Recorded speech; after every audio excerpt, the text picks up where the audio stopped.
Hey, my name's Chantele.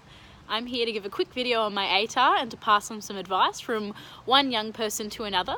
In 2015, I graduated with an ATAR in the high 90s, and it was a fantastic feeling.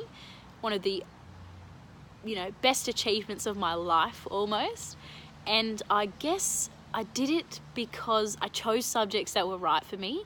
I kept myself well, and I think I worked hard, and I think they're the real main key ways to really do well. In terms of subject selection, I chose things like outdoor ed, geography, business, maths and English, and those were all subjects that I was pretty passionate about, and I think that's what got me across the line in the end. I think it was the fact that I was genuinely engaged in those subjects, that I had those passions for those topics, is what really set my work apart from others. I think that something else that I'm really passionate about, and especially these days, young people are struggling more than ever with more pressures than we can really manage. Social media gives us these ideals about a perfect life, and I think a lot of the time we're seeing things that aren't real. Content is curated, and people need to understand that we only see the good side of things on social media. But yeah, in terms of doing well, you've got to keep yourself well.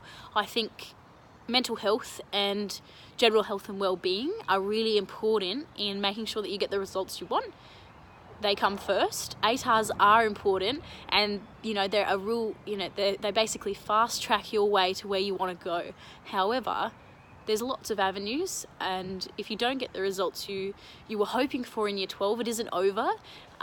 There's lots of options out there so that you can continue to study or to work, and I think we need to be a little bit more kinder to each other and to ourselves, and support each other. I know in year 12 it was super competitive.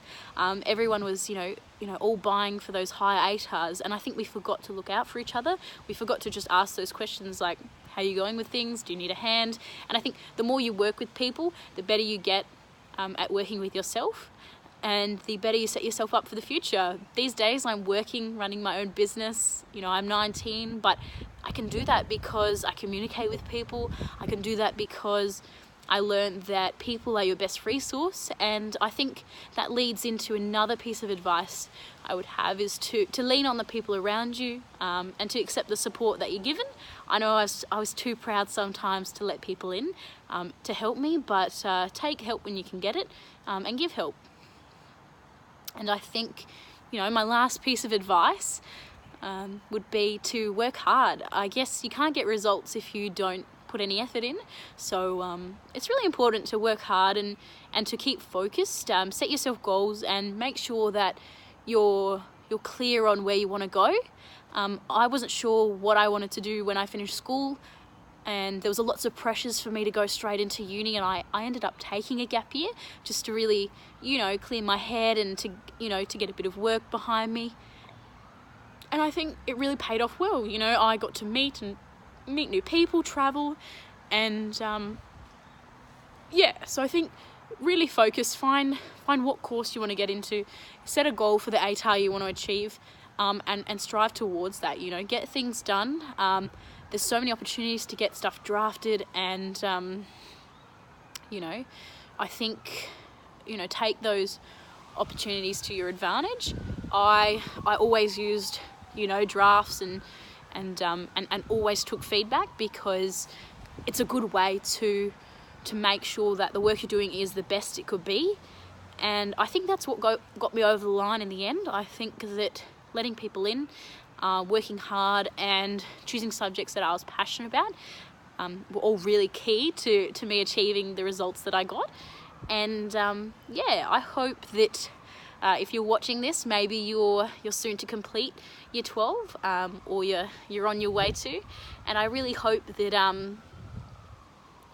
some of my words may have helped, and that you do the absolute best that you can. And I can assure you that in the last 2 years of being out of school and in the real world, that schooling,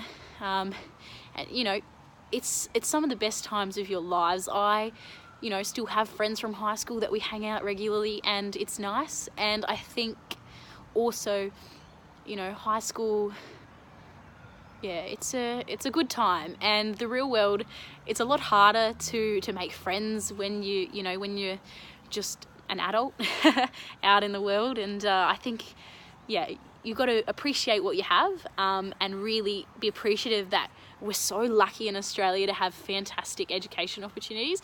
The fact that our ATARs can then lead us to university, and our government allows us to study with